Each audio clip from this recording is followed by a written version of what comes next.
It won't taping. Go back. Oh, I'm sorry. I'm sorry. It's a good job I looked. The time won't go in. Go on. Yeah. Right. Tell us your first memory, your earliest memory. My earliest memory is living in this particular house. I can't remember the name of the street, but in the house, from what I can remember, Auntie June lives there, and Tommy, I think, Tommy Prowse, right?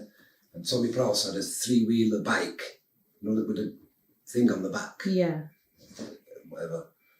And what I remember is it was around Christmas time, and my mum had got me and my elder brother 2 rifles, you know, toy cowboy rifles that was chrome and had white plastic handles, which looked beautiful to me. Oh. And if we behaved, you could have a click at night before you went to bed with it, you know, to put them back on the wardrobe. Yeah. And then things are a bit fuzzy after that, but I remember Christmas morning waking up, and on Christmas morning there was 2 pillowcases full to the top of stuff, and Mark was he was only a baby and he was in a cot at the end of the bed, and I still remember what Mark got. He got a New York policeman's car, you know, the rum one of them. Yeah. And he got a tube of these chocolate buttons. But me and Phil got, because Mark was only a baby, but me and Phil got quite a lot of stuff. And then when we actually got up and, you know, from the room where we lived, there was 2 cars, metal cars that had flashing lights. Wow. Nobody had them, only us. Wow. Flashing lights. It was like, man, I'm having it. It used to like crash everywhere, just, you know. Wow. And that was my earliest memories of my existence. I think I must have been about maybe say 2.5, 3. Mark was a little baby. He was very little, just about could get up onto the cot. And that. That's a lot of money, Paul. Where's she got all that money? Well, my mother was a prostitute. Wow. That's what she was. You sure of that? I'm 100% sure of it. But also, my mother was a part-trained psychiatric nurse. She was quite academic and intelligent, but very, very disturbed lady. Did she work as a psychiatric nurse? She was training in Norwich. Right. And she came up to Manchester vacating, where she met my dad. Right. And when she went back down to Norwich to continue her studies and that, she wrote to my dad, because I had the letter, the original letter, what she wrote to him. And she said, how she liked him and she wanted to come back. And she sacked everything and come up to Manchester to be with Haroon, Wow. my father. I didn't know that. Yeah. But my mother was an East Ender, born in Hoxton, in St Leonard's Hospital. Proper East Ender, real East Ender. Yeah. And when she was 4, I think she got scarlet fever. Yeah. And her father got scarlet fever. And his name was John Collins, of Irish descent. And whilst he was dying in hospital, my mum was ill, my grandmother, Maggie Smith, from Tottenham, came to the hospital, linking another man, and said, I'm divorcing you and I'm marrying him. Wow. Broke his heart.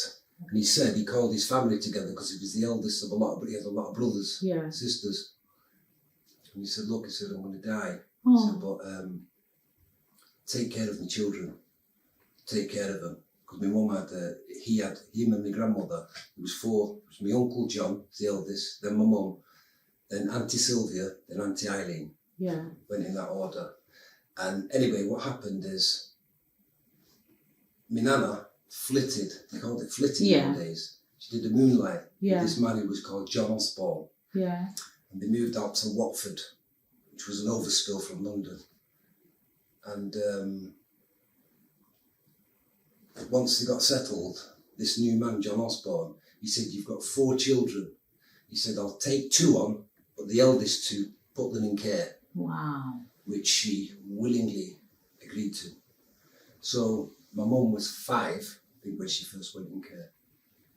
And when she was in care, a lot of bad things happened to her.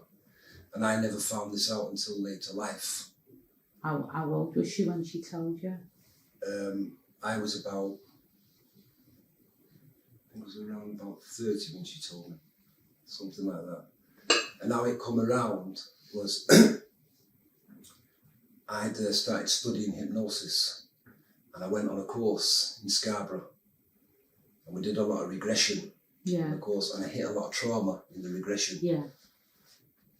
And I remember a particular incident that happened, and it just come on me in the regression in front of a lot of people. Yeah. And I'm not an exhibitionist, but I freaked out. And what had happened is we lived in Percy Street in Hume. This woman's house, Frida, Dixie, her name was. Was it Dixie? Oh, I think my mum was buying this house or something. She'd moved into this house in Percy Street. And me, Philip and Mark, we had this paper, and Mark lit the paper and it made the fire. Yeah. Fire started in the cupboard, big fire. When my mum came, she leathered me and Phil, not Mark, me and Phil, and locked us in the cellar. And when we was in the cellar, in the pitch black, she was running up and down like that, terrifying us. Yeah. You know what I mean? Terror. Proper terror. That's what I experienced that day. And then after some time we came out and that, but I was scarred for life. That experience scarred me for life. And she told you the story about her childhood to compensate for what? So what happened is on the hypnosis course when I did regression, I seen this, but I also seen, the spandrel at the side of the stairs. It's the panelling.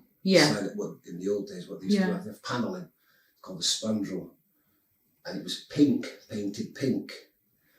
And when I come back off the course, I says to my mum, Mum, I need to ask you something. And she says, what?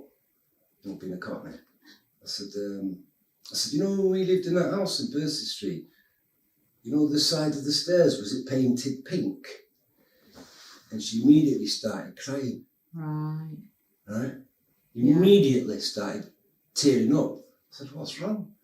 She said, I never told you about my life. Right. I said, what about your life? So she started to explain. She was put in care, very young, how she was treated horrendously, what they did to her. Yeah. Really. But my mother, what the problem was, she never sought counselling, meaningful counselling, or tried to, heal herself. Which is amazing if she was a psychiatric nurse. That's what I could never understand about the woman. She never tried to heal herself. Yeah. And as a consequence, she deteriorated over the years. I believe she had a personal hatred for men. Did you? I believe that she had a hatred for men. And the horrendous stuff he said was happening to her then, is it sexual? Yeah, in part, Yeah. Which, it pains me to say it, but this is life, how life goes. And I believe my mother had a hatred for men. And when she met my father, when she came up, she met my father, she had Phil. He was the firstborn. My grandmother came up from London. Yeah. And when she came up, she said to my mum, how big's his tail? Wow. So she said, what were you talking about? She said, Billy, because that's what my mum called my dad. His name was Aruna. She called him Billy. My grandmother said, how big's his tail? My mother said, he's not got a tail. That's how ignorant my grandmother was. Yeah. Very, very ignorant and backward thinking. And anyway, things happened between my mum and my dad, as they do. So my mother left my father when she was pregnant with me. Right. When I was in the tummy. Yeah. Right? I think she was 5 months pregnant or something like that. So they've been together, about 5 years? Maybe say 4 or 5 years. Yeah. And when I was born, I lacked melanin in the skin. So it was very light. Yeah. So when you see me, I was born in Meadow Street by the Moss side. Or Moss side here. So he said, that's not my son. Right? Fair enough. So as time goes on, it gets darker. Then he starts to accept that my son, because I've gone darker fleshed. Yeah. You know what I'm saying? Yeah. And that. But apparently I found out in later life, my mother had an affair with a guy called Mickey Irons. Right. He was a GI, Yankee, soldier, based in Warrington. Yeah.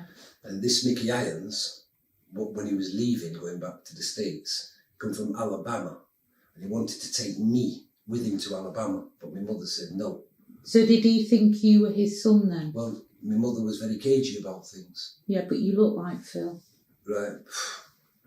Thanks. You do. Anyway, so that's what I found out in later life, that, you know, she was unsure if she'd like gone into the register and said, I don't want to fully put the name on, but I think his dad's name's Mickey Irons, Right. and all that type of thing. Right. You know what I'm saying? Which I'll never accept that. And Alewale Sadiku Adbaku is my father. Yoruba. I'm Yoruba. Yeah. I'm Yoruba. So was he a black GI then? Yeah, Mickey? black, Yeah. yeah. But he came from Alabama. Yeah. And when he was going back, he begged my mum to let me take him, to let him take me with him. My mother said no, she wouldn't allow it. So he went, and that was it. Never heard anything. Right, let's go somewhere else for a minute. Tell me about your first night in the Reno. Tell me who did you go with and what you felt. My first night in the Reno was with John Da Silva. Right. Right? And I was only young. I remember when I went in there. How young? 13, 14, 17? Or maybe say 14. Right. John was older than me. Yeah. And that. Somehow we got in. And I remember going in and seeing all these black people and mixed race people, and I didn't distinguish between any of them. These are my people. Yeah. This is my people. But subsequently, keep going, I started to realise that there was problems between mixed race people and black people. Right. And there was a lot of distrust and dislike, and due to slavery, that slavery mentality that what the Caucasian had put a separation between lighter skinned and dark skinned, it was still evident in some of our diaspora brothers. Tell me something specific. Like hostilities. Yeah. You know, kind of being a bit hostile and like, you know, this type of thing. Did you ever get called a breed by a black person? Many times. Yeah, I did. It was actually, it was a black lady, Yeah. sister, who first told me I was mixed race. I didn't know. Because growing up we moved to Ancoats from Hume when we compulsory got my mum's house in Hume. My mum moved out to Ancoats, which was the worst place in the universe, in my opinion.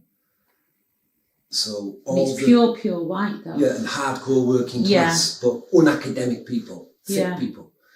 So from day one, it was nigger, what cool, nigger, black bastard. And I became a major it was problematic to me that. I don't think it affected my elder brother, but it really did affect me. Seriously.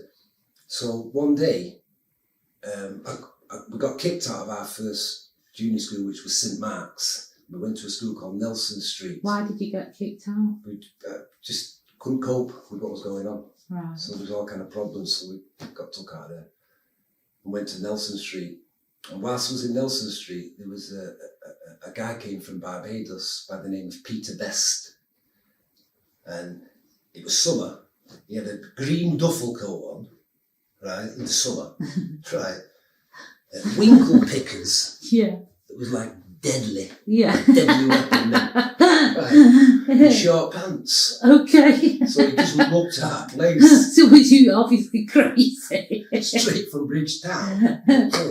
Yeah. So I was given the job of looking after this, so he wouldn't get bullied. This and the other. Who gave you that job? The school. Oh, okay. Because, you know, he was kind of unfashionable, didn't know anybody. Yeah. So I had to like pick him up in the morning from his house, go to school with him, and then walk him home and leave him and then come home.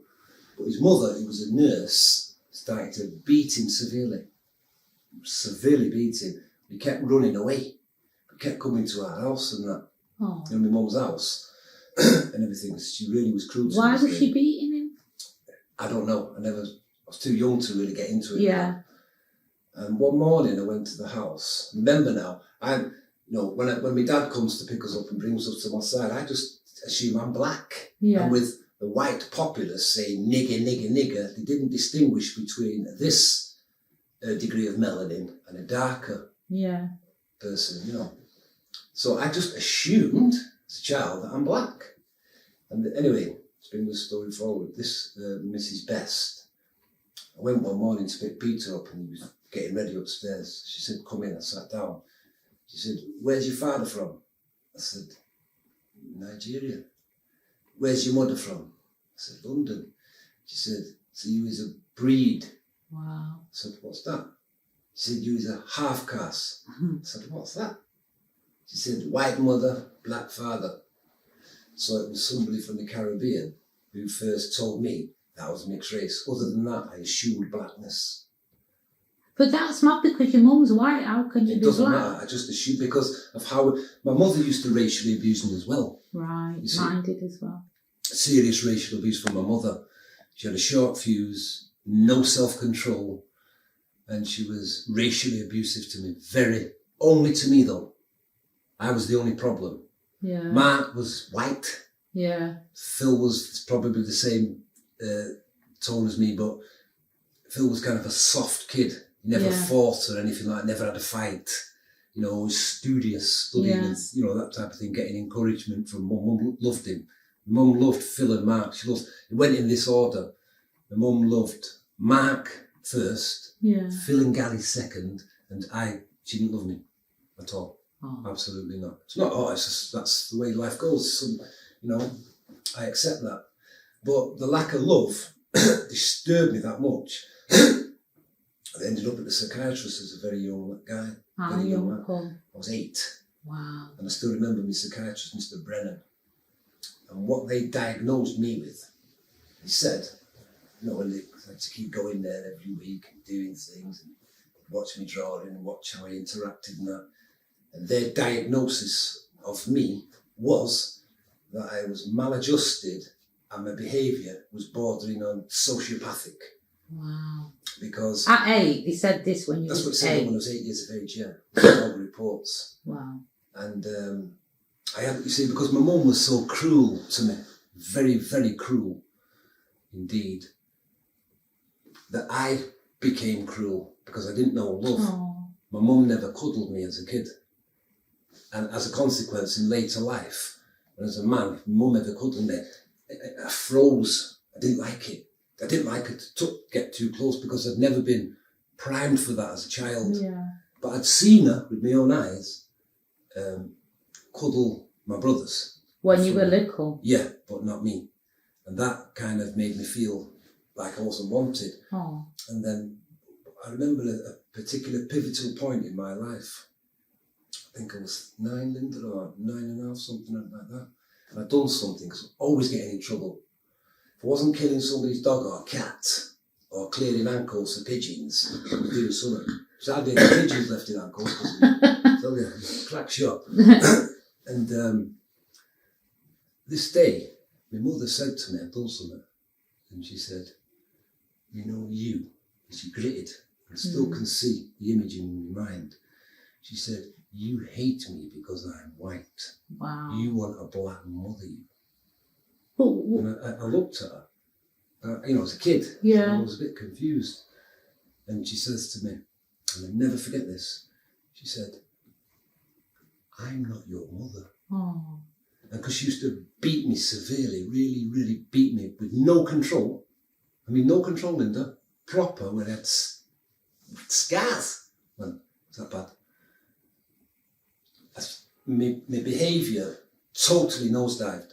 I became the most cruelest child probably in England. Wow. Because I thought, where's my mum? Oh. Why have I been left with this woman who hates me and beats me and calls me a dirty cocksucking nigger?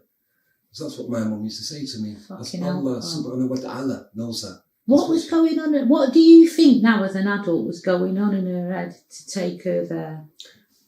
Well, what I think she was very, very, very disturbed woman, highly intelligent, but emotionally crippled. And what I found out was when I was a little baby, she kept me in a drawer, you know, poor, so I was in a little drawer. And in Meadow Street, I think it was, and a friend came round and seen me and said, why is his lips blue? He's going blue. My mum looked and said, oh yeah. So they took me to hospital and I nearly died of pneumonia. right? So you think she tried to do I think this is my own opinion, these are my dark thoughts that this is the first time I'm really discussing it with human beings. Yeah. And when I was about 10, I've done something wrong, and she said to me, with meaning and conviction, I should have drowned you when you was a baby. Wallahi, Allah is the witness to that. And that hurt me, Linda. Oh, That hurt me in my heart as a little defenceless child, as a gift from God to this woman. And you do that to your own way. You bore this child, and you can treat a child like that. You know, it affected my life. I couldn't get on at school. I couldn't get on at no school. I couldn't read and write, but I was running protection rackets. I wasn't the cock of the school, as they call it then. Yeah. I was third joint cock kind of thing, as when you're kids. But I was running protection rackets. Nobody else was. So I knew I had business acumen. I knew I wasn't stupid, but yet I couldn't read and write. I found it very difficult.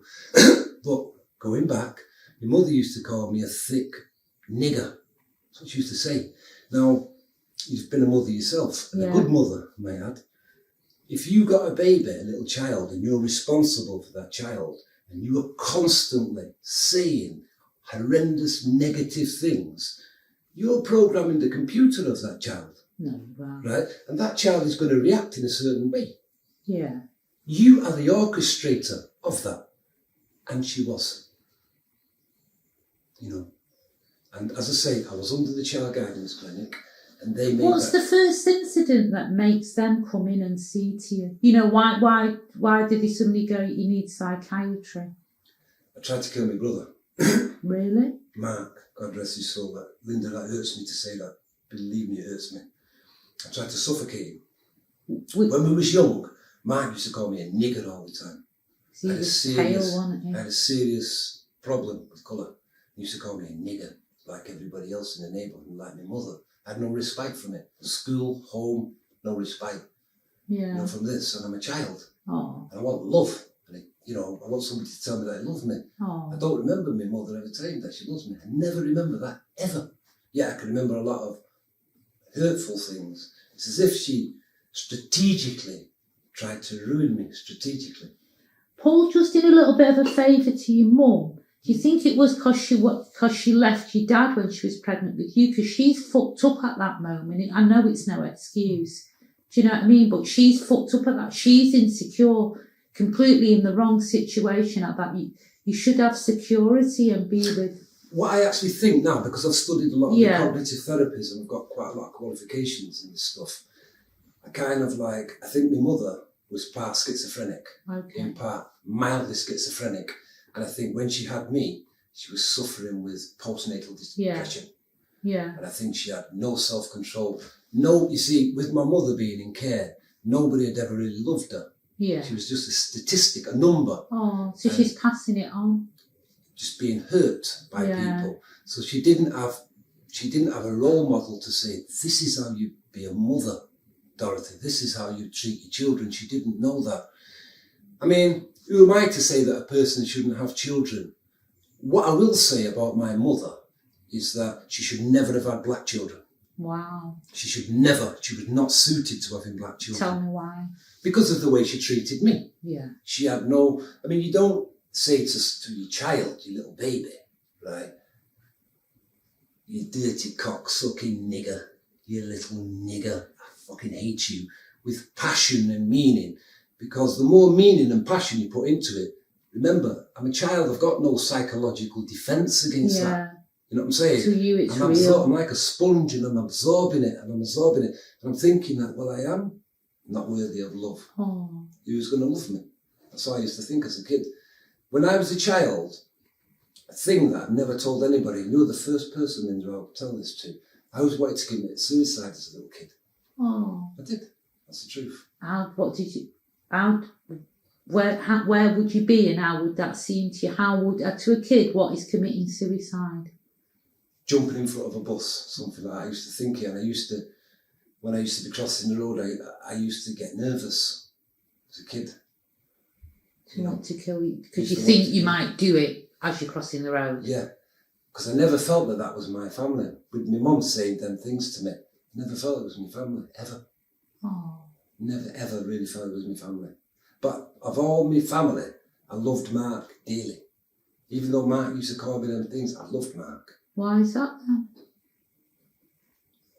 I spent a lot of time with him as a child, and you know, he had a great personality. I'd not got a great personality, but Mark had a really solid personality. He was well liked by people, where people didn't really like me, kind of thing, you know. Paul, I love you, man. No, Love just you, saying, you know, yeah. No, it's truth, isn't it? I know what you That's mean. how, well, yeah. you know, but I'm saying how I felt inside myself. I never felt that people liked me. Yeah. Like, up until a certain age, Linda, you know, truthfully, I used to think I was very ugly. Yeah. You know, because that's what my mum had told me. So subconsciously in my mind, I always had that insecurity that I used to get my fair share of girls, don't get me wrong, I was a bit of a rummer.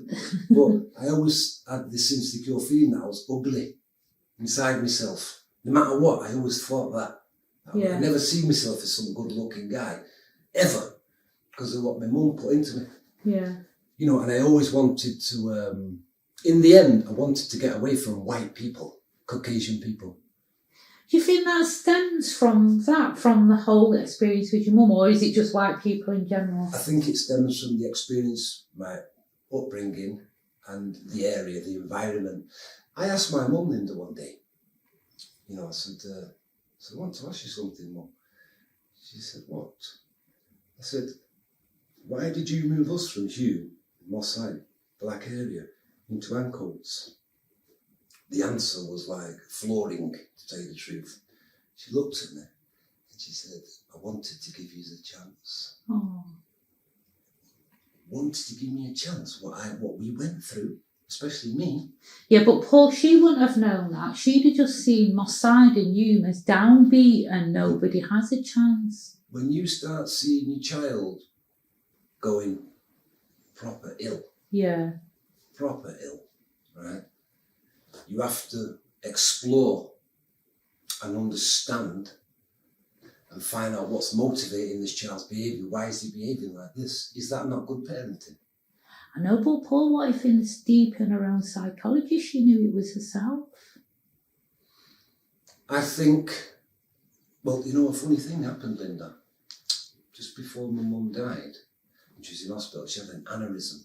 I hadn't spoken to her for 2 years. I could leave my family for years and never see them because they don't mean anything to me. Yeah. My elder brother and my younger brother don't mean anything to me. Literally, they don't mean anything. Don't see them as my family, my people, or their offspring.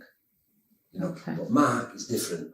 Yeah. I always loved Mark. So even though I did that to him, I loved him, and he racially abused me. And if I went to hit him, my mum would say, "Leave him." You know, so allowing him to do that. I still loved him. I can't explain why, but I still loved him. Really loved him in my heart. I miss him. Oh. Miss him a lot. I talk to him a lot. You know, in my own. And that. But we came from a point there and I've forgotten what it was. You know, and the funny thing is, Linda, right, is that I'll be quite candid with you. I don't like my mother. She's passed on. Yeah. I don't like her whatsoever, but I don't want her to suffer. Yeah. You understand that? I don't want the lady. No, that's the twisted bit as well, because I had a paradox, psychotic mum, and I love her, but part of me hates her as well. No, I have got no love for my mother. No, I loved my mum as well. But I don't want her to suffer. You know, like if she was in paradise or whatever. Yeah. Whatever.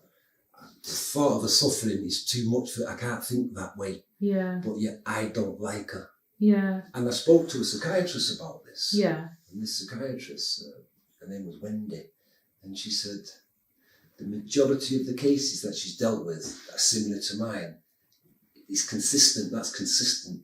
That they might dislike the parent, but they don't really want them to suffer. Why is this though? She gave me some long theory. I can't really remember the whole thing what she gave me because they had a theory for. They've got a theory for everything, haven't they, in psychology? Yeah. So she had some theory for it. That was it. You started out, your mum had an aneurysm. Oh yeah, when she was in hospital. Yeah. So she had this aneurysm. I hadn't seen her for 2 years. Yeah. Because I just got rid of them all. I'm not interested. And then my elder brother's son rang me And so I thought, what are you ringing me for?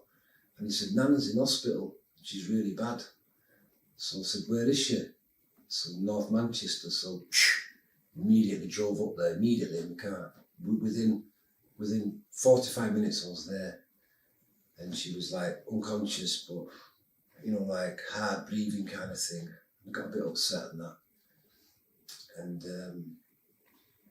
after that, she started to slightly make progress, right? And one day I was at the hospital and I used to take her yogurts. Yeah. She liked to feed her yogurt. I loved feeding the yogurts when she was ill. So she wanted these yogurts. I was feeding her. And the doctor called me. So I said, let me just put this here, Mum.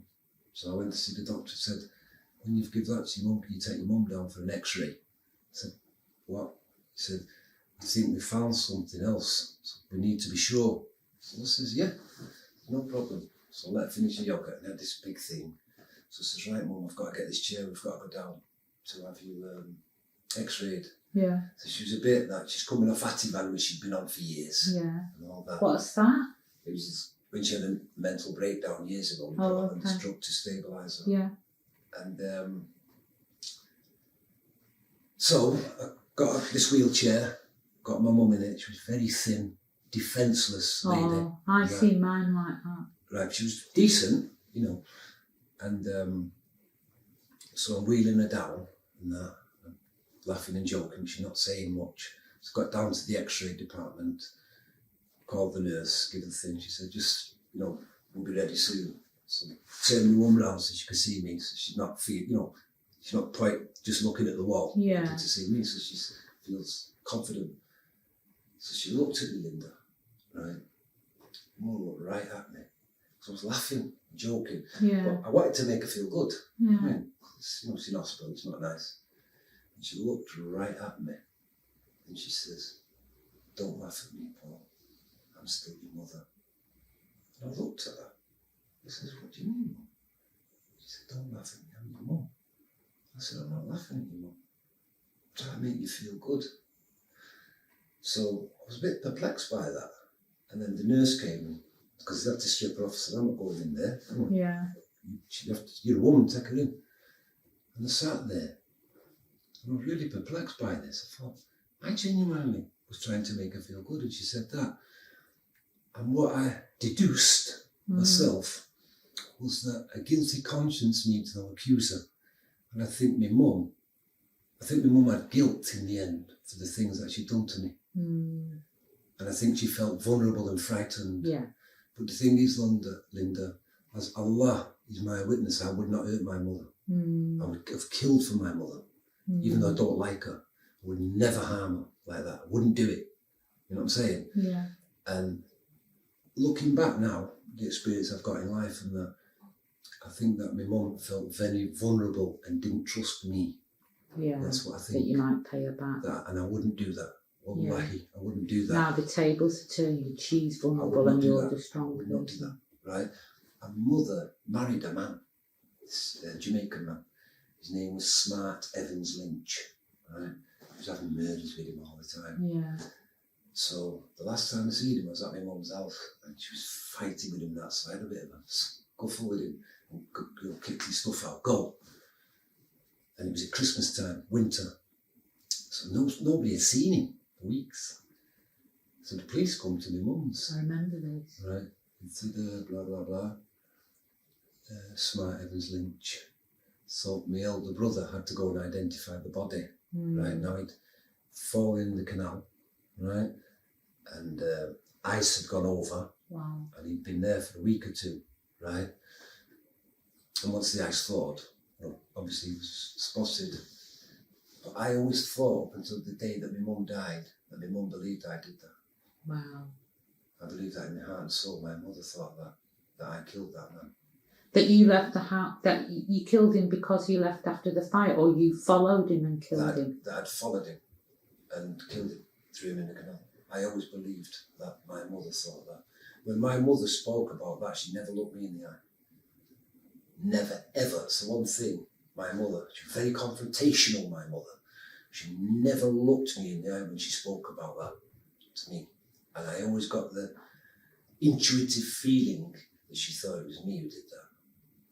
But Paul, wouldn't that be something she would have screamed at you if she thought that you killed the fella? My mother was a complicated woman. Yeah. And could she come out and just accuse me of that? Yeah. Like a son. Could you just come and say to your son, you did that? Yeah, because she'd have to do something about it, wouldn't she? Yeah. And I believe my mother thought that. I really believe that. I'll take that to the grave with me. That's what I believe. My mother thought of me. I don't think my mother trusted me, but she knew I'd always defend her. So that's really complicated relationship between yous, and must fuck you up, man. You know, like to not just be able to just hate her or just love her. Do you know what I mean? Just for it. Well, sometimes, Linda, I walk around my flat, right? I start cursing her. Yeah. Yeah, I do. Terribly. I say terrible things to her. Yeah. You know, I don't really want to say it on camera because wouldn't be right and fitting to do that. But I go through swings of it. I go through, you did this. Why? I was an innocent child. You ruined me. And then other times I go through like just being able to like think about her and not feel that. Be more dispassionate. Do you ever have empathy for her? Do you ever think, yeah? Truthfully? Yeah. No. Because the treatment was so harsh. Linda, no, when I was young, right, nobody knows this. Not even my brothers don't know this. Yeah. They don't know this. When they said that I was maladjusted and my behaviour was bordering on a sociopath, they said, never discuss this with any human being ever. They said, I remember the day when they came to the house. 3 people came to the house in I can't remember the name of the car, but this car, it's bright blue, light blue car. And one was a psychiatrist and 2 social workers. Well, one was a social worker, one was a probation worker. And they spoke to my mum, sat these chairs up, and I sat there. And I remember them saying to my mum that to save him, meaning me, sign this and let us take him. We can treat him because he's going to hurt somebody. Your son is going to hurt some child, seriously. Nobody knows that. That's the truth. That's how I was perceived as a child. My own brothers don't really, because they're doing their own thing, they don't kind of, and they've never really sat down and listened to me. Because, the older one thinks he's aloof and I don't like him, I don't get on with him. The young one's doing his own thing. My brother was Mark. You know what I'm saying? And he's not here for me to talk to about issues, which I would have done. He's the only one who would really talk. But Paul, if she hated you, I'm not disputing that she hated you. Mm-hmm. I'm just saying, why didn't she just sign the paper then and let you go? Why I think, Linda, because she was sexually abused severely in care, she thought that would happen to me. Yeah, okay. I don't think she wanted that to happen to me in care, right? Yeah. But if that could have been guaranteed that wouldn't happen, I do believe she would have put me somewhere. Because as a child, I was dangerous, I must be honest with you. I've done things that I'm not even going to speak about on camera. Yeah. That I'm ashamed of. Let's say that I'm ashamed. When you were doing them, right, what would kind of like be in your head? Would you just do them, or would you think, I feel like this, or would you have a reason? Do you know what I mean? As a child, I felt very unloved, that nobody liked me at all. That I was ugly and just horrible human being. That's what I felt as a child. So was it like vengeance? So if I did things, people would notice me. Okay. But then it got out of hand, where I couldn't control it then. And I really was dangerous. I could say that because I'm a man now. Yeah. But I didn't know no better. Yeah. I didn't know any better. No, but you don't. You grow up in what you grow up. You don't know. It's all normal to you. Yeah. Yeah. Just violence around me. I'd seen alcoholic men fighting with me mum. I'd seen violence, nastiness. That's all I'd been exposed to. the only good time of my life when I was a child was Christmas. The Christmas you told me about. That was, yeah, but other Christmases was also quite nice for me. But that's the only time of the year. Other than that, it was never nice. So therefore, Christmas must have been nice for your mum then. There must be something that made her want to make Christmas nice. Well, what used to happen, my dad used to come and pick my mum up. Okay. And take her out, Christmas Eve. Yeah. And I'd just take her out and wine and dine, and nothing in it. And but she'd prepared Christmas, we had turkey, we had abundance at Christmas time and that.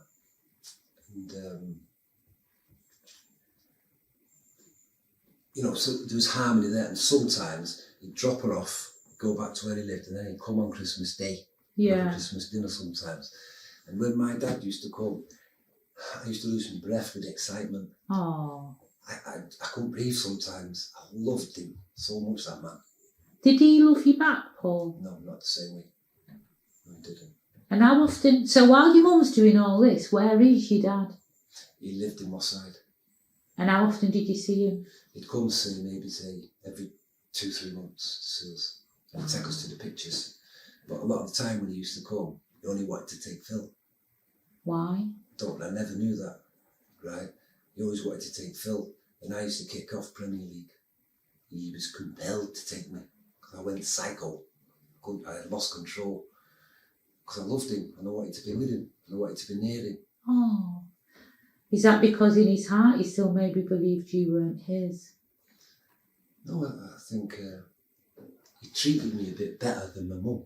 He never called me things. No, I'm saying the reason he wouldn't want to take you. Or is it just easier to handle one kid?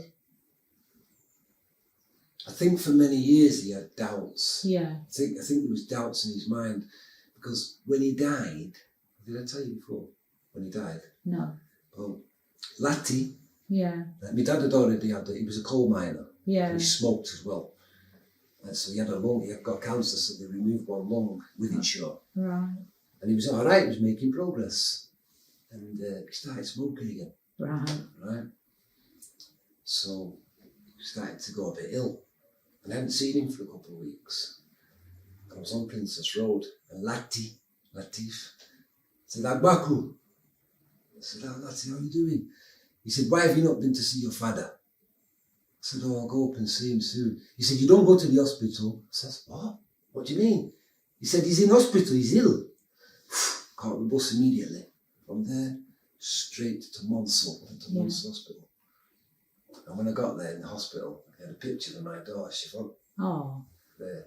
Yeah. And I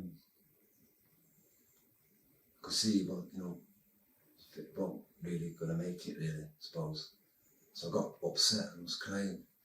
He said, why are you crying? And I said, because I love you, Dad. Oh. Kind of thing. And I kissed him on his forehead. And I'd never done that to him. So I was talking and he said, I need water. So I got him water. Didn't give him water and that. And there was an Arab doctor. And I went to the doctor and I says, how is things? He said, you're his son, aren't you? I said, yeah. He said, he's not going home from it. Oh. And inside, something like, I'm even going to be denied this now. My dad making anything with my dad. So anyway, I went a couple of times to see him.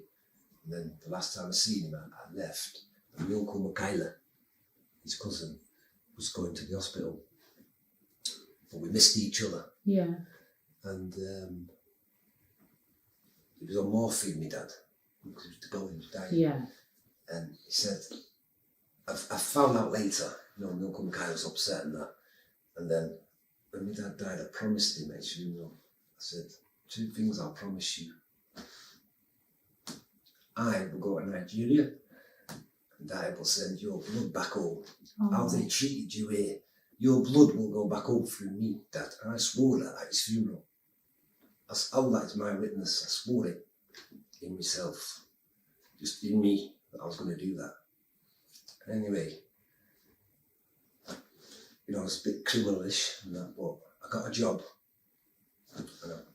Enough so I could save the money so I could get my dad a headstone. Got him a headstone.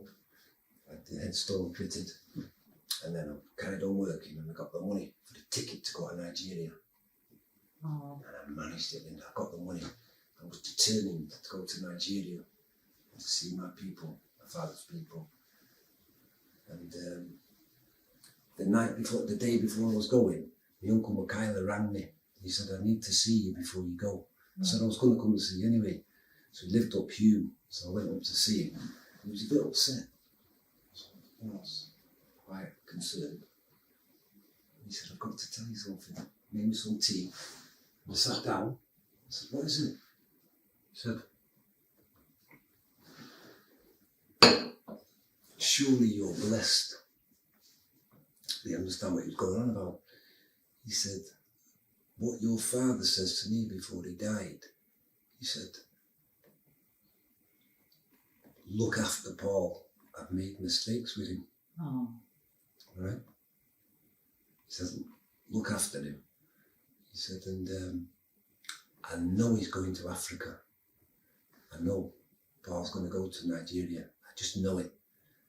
And then my uncle said, they're making me a king. I'm going to Africa. And then he passed away. Oh. So even though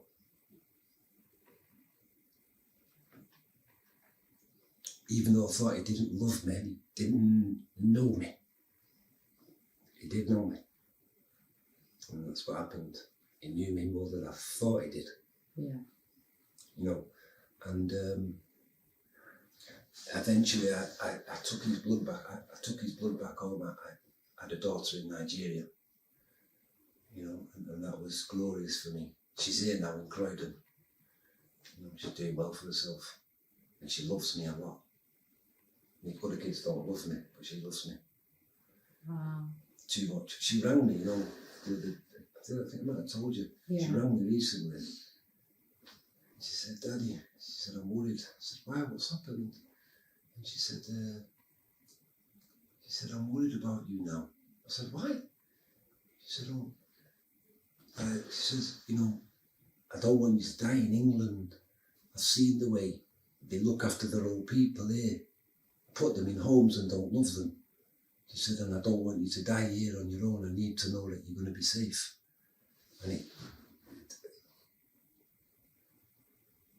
inside me, touched me deeply.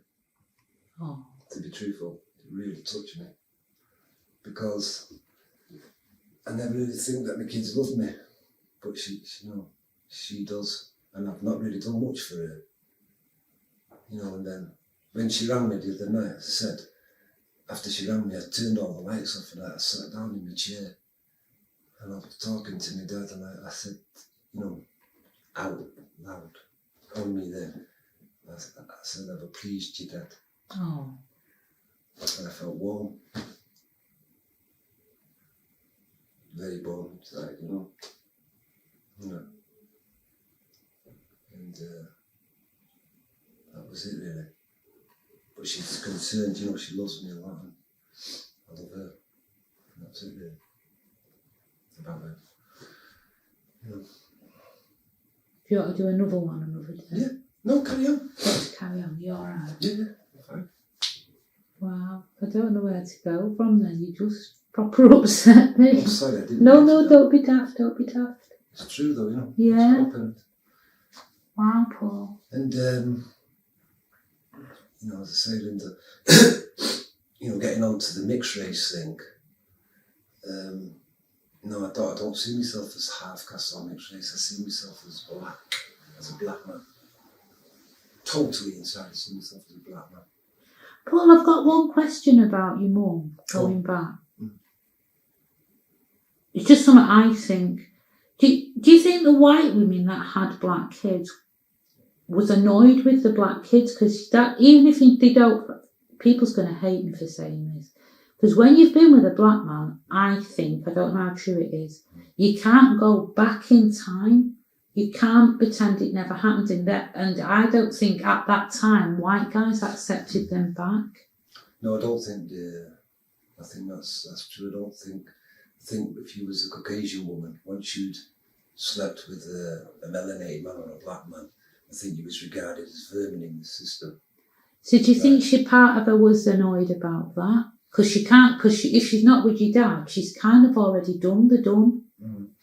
I think myself that she was damaged goods and she shouldn't have had black children. I think white children would have suited her, Caucasian children. I don't think black children, she didn't have the patience, the time, or the desire to understand her black children. I don't think that's my opinion. I don't think any of them did. I don't think anybody would have understood it then. I think it's slightly different. I had a friend who I dearly miss called Emily Sarge. I loved that woman. Loved her, that woman. Really loved her. Right? Look how she cared for her children. You know? She's a good mother. A really good mother. That's one of the few people, actually, Emily, God rest your soul, who I spoke privately things about myself to. Emily used to think I was just nutty. Really, she did. She used to tell me to nut. Me and Emily used to argue all the time. She's like my wife. But she was my friend. Yeah. And she did something one day which forever etched her memory in my heart. Yeah. My mum was an alcoholic. Yeah. We lived in Meadow Street in Mars Plain.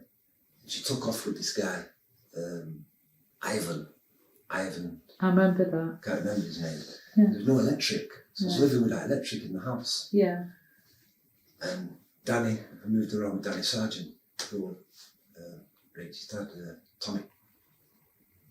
And Danny told his mum, you know what that lady said? What? Don't leave him there like that. Bring him here to us, to be with us. Oh.